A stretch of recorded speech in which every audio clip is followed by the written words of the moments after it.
philosophie. Qu'est-ce que c'est que ça? C'est Emma qui l'a inventé ce mot-là?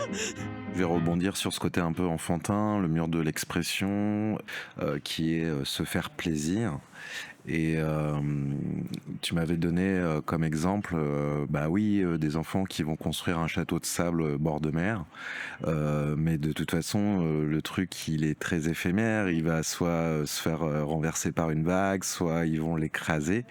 Par contre, ils ont une intention lors du geste qui est de se faire plaisir. Est-ce que tu peux développer un petit peu, toi, ta pensée par rapport à ça?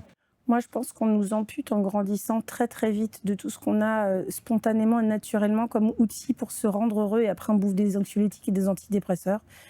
Parce qu'en fait, il n'y a plus rien qui est à sa place. Tous les enfants du monde qui vont sur une plage, ils font un château. Et les parents, qu'est-ce qu'ils font? Eh ben, ils vont aller faire le château avec les enfants. On fait des tunnels, on se touche le bout des doigts. Voilà, on met des coquillages sur des petites tours, on dessine des douves, on fait rentrer de l'eau.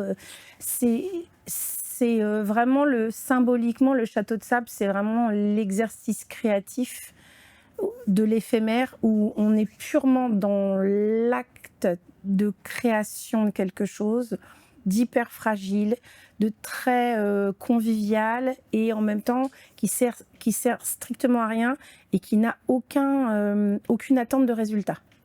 Et en fait, quand les gens viennent commencer à vouloir apprendre à peindre et tout ça, moi ça m'arrive de donner des cours et tout de suite ils me disent oui mais le résultat. Et en fait, un enfant de 2-3 ans qui vient te montrer un dessin, artistiquement, on est d'accord qu'il n'y a aucun intérêt, tu vois. Mais lui, son dessin, il le trouve beau. Il vient te le montrer parce qu'il est fier. Et en fait, pourquoi est-ce que l'enfant, il est fier de son dessin? Il est fier à la hauteur du plaisir qu'il a pris à faire le dessin. En fait, ce qu'il voit, lui, sur la patouille et le gribouillage, c'est le moment de bonheur, de lâcher prise, de je vais mettre mes doigts dedans, voilà. Et ce truc-là, on le perd très vite parce que la société elle est structurée sur de la productivité, de la rentabilité. J'arrive pas à comprendre à quel moment, alors peut-être qu'un jour je trouverai, à quel moment on a décidé de dire aux gens carrément que c'était une perte de temps, c'était mal, c'était n'importe quoi de vouloir danser, qu'on avait des choses plus sérieuses à faire. Et pourquoi se faire du bien? Tu vois, prendre un temps pour soi qui nous fait plaisir, peu importe le résultat.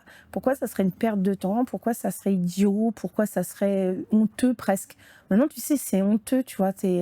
Combien de gens dessinent des trucs, prennent des photos ou écrivent des bouquins et les montrent à personne parce qu'ils sont morts de honte, tu vois. Mais en même temps, il faut que ça sorte.